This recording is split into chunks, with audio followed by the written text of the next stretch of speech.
ini di setiap bab ada berapa hadis. Nah, itulah Sahih Al-Bukhari. Baik, teruskan. Bismillahirrahmanirrahim. Kitabus Shaum. Ya.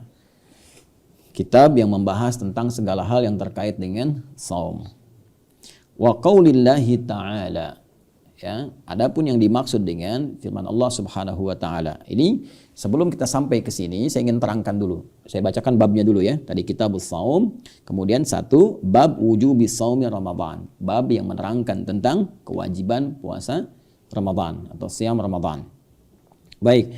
Jadi tadi saya katakan pertama kitab, lalu di bawah kitab ada apa? Bab. Ya, jadi topiknya tentang saum secara umum, nanti ada subbab, bab-babnya nanti ya. Ada sub kitab bab. Bab ini, bab ini, bab ini. Yang pertama dibahas adalah bab tentang dasar kewajiban puasa. Nah, ini penting sekali diketahui begini. Al-Imam Al-Bukhari itu luar biasa ya. Beliau juga faqih, lughawi juga muhaddits. Ya, dari mana taunya faqih? Salah satunya bagaimana menempatkan pembahasan dalam kitab ini dari susunan babnya dan melihat kepada dalil. Jadi, kenapa yang dicantumkan pertama dari setiap ibadah itu dasar kewajiban? Ini ingin memberikan pesan bahwa semua ibadah itu diikat dengan dalil. Ya, diikat dengan dalil. Nggak boleh sembarangan orang mengerjakan ibadah, ya kan? Tanpa ada dasarnya, ada dalilnya. Sepanjang itu ibadah ya. Ya, kalau bukan ibadah, perkaranya umum kan mubah. Ya, masih ingat di kaidah ushul fikih? Al-aslu fil asya'i lil ibahah hatta yadulla dalilu ala tahrim. Ya, jadi kalau urusan-urusan umum di luar ibadah, ya itu boleh sampai datang larangannya. Ya, jadi kalau urusan duniawi umum itu yang dicari larangan. Ya, makan semua boleh kecuali yang dilarang gitu. Yang dilarang nggak boleh, kan yang dilarang sedikit. Semua boleh silakan makan. Tinggal cari ada nggak larangannya. Ya, ayam larangannya ada nggak? Nggak ada. Berarti boleh kan makan daging ayam? Boleh kecuali yang dilarang. Nah, misal jelas kita lihat nih ada babi, ada macam-macam dilarang, ya itu yang nggak boleh.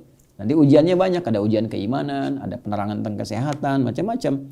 Dikerjakan dulu oleh kita perintah itu, kemudian baru datang hikmah kepada kita. Jelas ya? Nah, sebaliknya, kalau kita terkait masalah ibadah, maka yang dicari apanya? Perintahnya, dalilnya bukan larangannya. Al-aslu fil ibadati haramun hatta yadulla dalilu ala amriha. Jadi asal dari ibadah itu nggak boleh dilakukan. Kecuali apa? Ada dalil yang memperbolehkannya, dikebalikannya. Jadi kalau masalah ibadah, jangan cari larangannya. Kebalik nanti. Ya, saya mau tanya gini. Boleh sholat subuh itu berapa rakaat? Boleh nggak 3? Kan nggak ada larangannya. Coba lihat. Nah itu dia. Jadi yang dicari perintahnya. Kan perintahnya 2. Jadi kalau kita cari larangan, nggak akan ketemu. Ya, saya mau puasa Ramadan misalnya kan.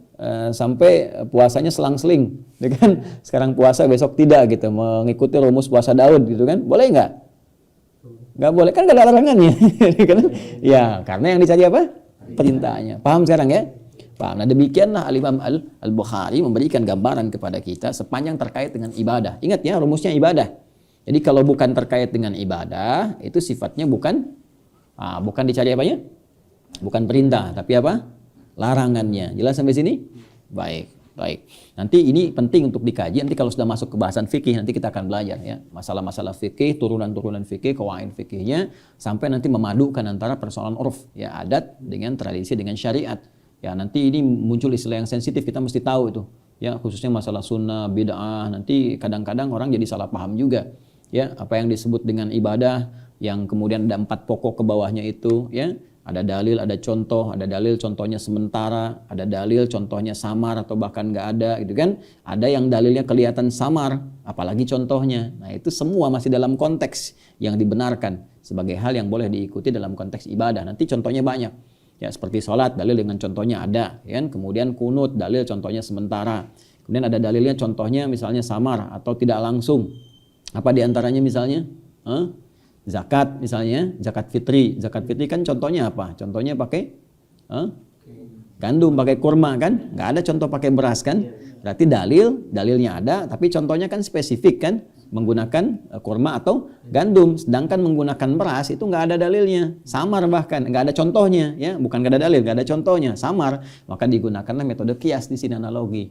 Ya, dipahami bahwa kurma dengan gandum itu bukan kepada jenisnya, tapi kepada pokoknya sebagai makanan pokok. Karena sama-sama makanan pokok, ya maka boleh zakat menggunakan beras karena beras bahan makan pokok untuk menjadi nasi. Jelas ya? Nah, nanti yang terakhir, wah ini lebih rumit lagi nih. Ya, seperti makan daging dhab misalnya. Nah, itu kan daging dhab itu Nabi cuma diam, ya kan, nggak memberikan misalnya nerangkan boleh dimakan, tidak dimakan tuh. Dalilnya kan nggak spesifik, kan? Contohnya juga Nabi nggak praktekkan tuh, ya kan? Tapi menjadi boleh hukumnya. Nah, itu nanti takrir namanya. Karena waktu Khalid itu bertanya, Khalid bin Walid, ya kan, menghidangkan kepada Nabi SAW, Nabi nggak makan, kan? Tapi ketika mereka makan, Khalid makan, Nabi diam. Diamnya Nabi itu pertanda persetujuan. Ya, diamnya Nabi pertanda apa? Persetujuan. Itu takrir namanya, takrir. Jadi walaupun beliau tidak mengatakan iya boleh atau tidak melarang. Jadi melarang tidak, membolehkan juga tidak, makan juga tidak. Kan rumit tuh. Tapi ketika sahabatnya makan tidak melarang. Jelasnya ini menunjukkan boleh. Pertanyaannya kenapa Nabi nggak makan? Karena nggak selera. Gitu ya. Nah, itu harus sampai ke sana. Ya, tapi kenapa Khalid makan itu? Kan ada kambing. Karena Khalid itu panglima lapangan.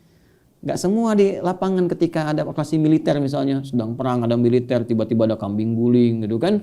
Misalnya kambing push up, ini kan nggak semuanya ada seperti itu, ayam bakar ya macam-macam. Mungkin ada kayak dhab tadi atau nanti hewan yang lain. Kalau nggak tahu hukum bisa kelaparan gitu. Nah, itu harus sampai ke situ pemaknaan kita. Kalau nggak nanti bisa salah. Semua yang nggak ada contohnya dari Nabi bid'ah. Nah, itu kurang baca biasanya. Karena nanti di semua yang dari Nabi itu nggak semuanya ada contoh. Boleh jadi Nabi tidak mempraktekkan karena mungkin tadi ya. Nah, bagi Nabi itu tidak biasa dilakukan walaupun misalnya boleh dan sebagainya. Jelas? Baik.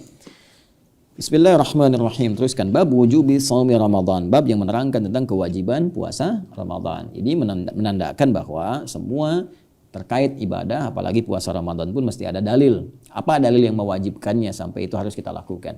Maka yang pertama ini adalah tertib dari beliau, urutan ya tertibnya dari Al-Qur'annya dulu. Ini biasa di Al-Bukhari. Jadi Al-Qur'an dulu ayatnya apa, baru kemudian hadisnya diperinci. Makanya tadi saya katakan beliau seorang faqih, tahu juga ya lugawi juga karena bisa menempatkan bahasa dengan baik gitu. Wa qaulillahi ta'ala, dan yang terkait dengan bab kewajiban itu ya, adalah firman Allah Subhanahu wa ta'ala ya. Jadi ini qaulinya bisa badal dari wujub ya, wa-nya nanti ataf ya. Bab wujubi shaumi Ramadan, bab yang menerangkan kewajiban tentang puasa Ramadan. Apa yang kewajiban dalilnya itu? Wa qaulillahi ta'ala ya. Kenapa tidak mengatakan wa qaulu ya kan? Nah, kalau qaulu nanti dibuka menjadi bab baru. Ya, adapun firman Allah Subhanahu wa taala gitu kan, itu baru kan. Tapi ketika menggunakan wa qaulillah, nah ini adapun firman Allah yang terkait dengan kewajiban menunaikan puasa itu ya adalah sebagai berikut.